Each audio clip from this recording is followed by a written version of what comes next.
भन्नुहोस्।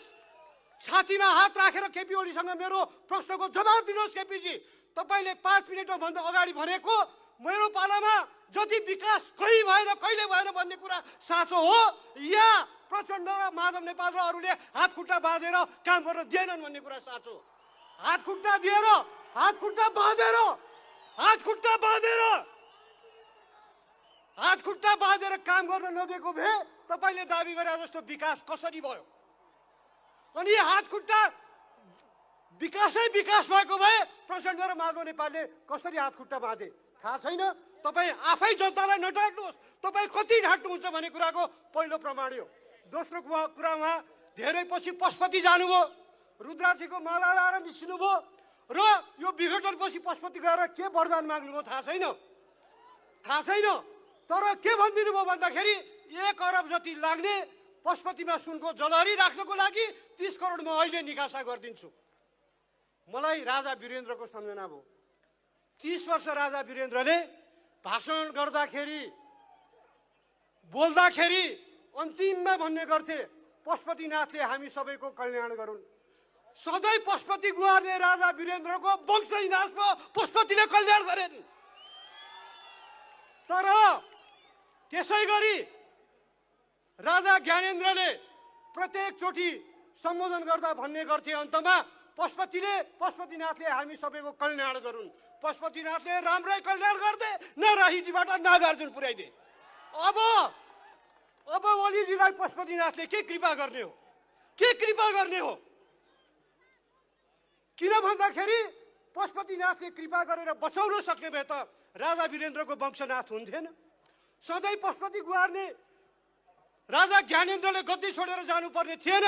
ओलीजी सुन्नुहोस्, त्यहाँ नबोल्ने पशुपतिनाथको मूर्ति होइन, यहाँ बोल्ने पशुपतिनाथहरूलाई खुसी बनाउनुहोस् जो यहाँ उपस्थित छन्। तराईका जनताहरू शीतलहरले कठाङ्ग्रेर परालको झुप्रो मुनि जाडोले कठाङ्ग्रेर बसिरहेका छन्, तिनको चिन्ता छैन।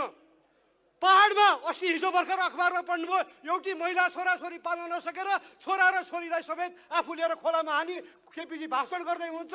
अब कोही भोकले मर्दैन, कोही रोगले मर्दैन।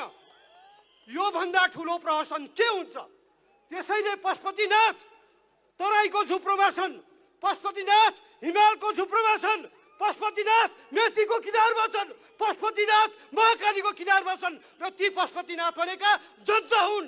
बोल्ने जनता तपाईसँग हामीसँग छन्, बोल्ने पशुपतिनाथ हामीसँग छन्। त्यसैले हामी तपाईलाई चुनौती दिएर भन्न चाहन्छौँ, आउनुहोस् आज गनौँ। तपाईले सत्ता र शक्ति सम्पत्तिको दुरुपयोग गरेर ल्याएका मानिसहरू र यहाँ किनभने प्रतिपक्षको पक्षमा उभिन, माने सरकारको विपक्षमा उभिन जहिले पनि गाह्रो हुन्छ। तर ज्यान हत्केलामा बोकेर संविधानको रक्षाको लागि, गणतन्त्रको रक्षाको लागि, लोकतन्त्रको रक्षाको लागि, संहिताको रक्षाको लागि यहाँ उपस्थित भएका यी लाखौं जनता बोल्ने पशुपतिनाथ हुन्। ती हामीसँग छन्, हामीलाई यसैमा गर्व छ। कमरेडहरू, म अन्तिम दिन आएँ, मलाई धेरै भन्नु केही छैन। हामीले लडेको लडाईँ नेल्सन मण्डेलाको एउटा सानो कुरा भनेर म टुङ्ग्याउँछु। नेल्सन मण्डेलालाई एकचोटि पत्रकारहरूले सोधे, तपाईँ संसारको विख्यात नेता हुनुभयो, 24 वर्ष जेल बस्नुभयो, सबैले तपाईँलाई मान्छन्, तपाईँसँग के कुरा छ? यस्ता कुराहरू कहाँबाट सिक्नुभयो? नेल्सन मण्डेलाले जवाब दिए, मेरो बुवा, उनको बुवा एउटा आफ्नो कबिलाको सरदार थिए। नेल्सन मण्डेलाले के भन्यो भन्दाखेरि, मेरो बुवा मेरो कबिलाको सरदार हुनुहुन्थ्यो, उहाँ जब आफ्नो कबिलाको मिटिङ राख्नुहुन्थ्यो, उहाँ गोलो गरेर सबैतिर बराबर समान स्तरको कुर्सी राख्नुहुन्थ्यो र उहाँ त्यही बस्नुहुन्थ्यो, सबैको बराबरी बस्नुहुन्थ्यो र सबैको कुरा सुनिसकेपछि मात्रै बोल्नुहुन्थ्यो। मैले जे सिकेँ मेरो बुवाको त्यही गुणबाट सिकेँ। केपी ओलीजीलाई आफ्ना नेताहरू सरको समान कुर्सी भएन, सिंहासन चाहियो अग्लो। एउटा मात्रै कुरा याद राख्नुहोस्, नेपालमा कति प्रधानमन्त्री भए कसले सम्झन्छ, कति राजा भए कसले सम्झिन्छ? सुनको सिंहासनमा बसी अल्कोहलको सिंहासनमा बस्ने धेरै राजाहरू भए। हाम्रो नेताहरूलाई आग्रह छ, तपाईँहरू त्यस्तो सिंहासनमा बस्ने होइन, हामी जनता, नेता र कार्यकर्ताको मनमा बस्ने नेताहरू बन्नुहोस्।